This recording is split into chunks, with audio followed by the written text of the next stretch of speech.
editor Ian Scherer was at the YouTube headquarters to cover the shooting earlier today. He knows the layout of the area and the working environment there.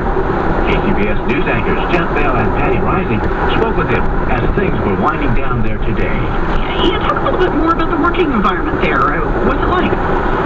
Yeah, so it's very suburban. I mean, if you know the area at all, is San Bruno. It's rather quiet. You know, it's actually nestled right up against 280.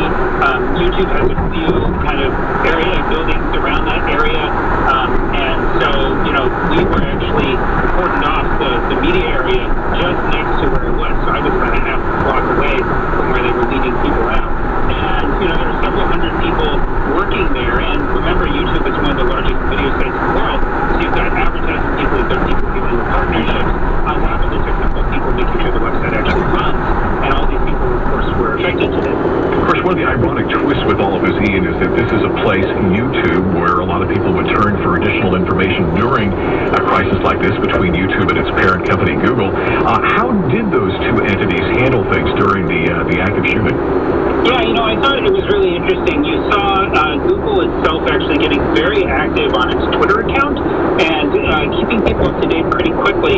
On top of the San Bruno police, to their credit, also being rather aggressive on Twitter, and even the ATF was quickly on Twitter telling us that they were on the scene. So it was really interesting to see how transparent this type of event was compared to other ones where sometimes it's a complete mess and you don't know what's going on or what's going on to everybody.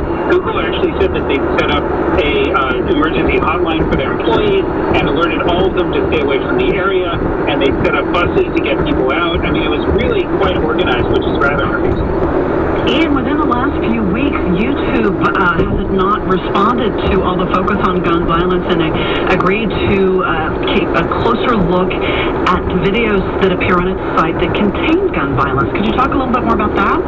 Yeah, there's been a lot of criticism of the tech industry, and I mean, look, this is one of those issues that pops up when you're dealing with any of these websites, whether it's Twitter, Facebook, or Google. With YouTube, is people are using it to spread their ideas and their points of view, and sometimes that's also involving some of the more aggressive people in the gun debate.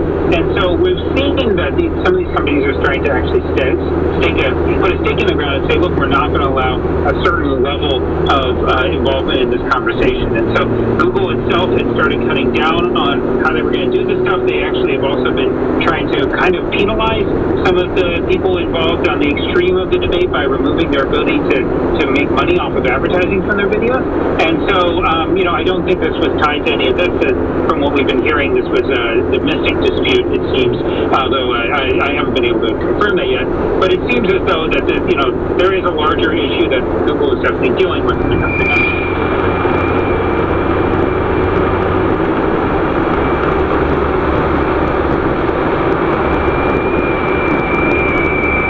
In the wake of these tragedies, is communication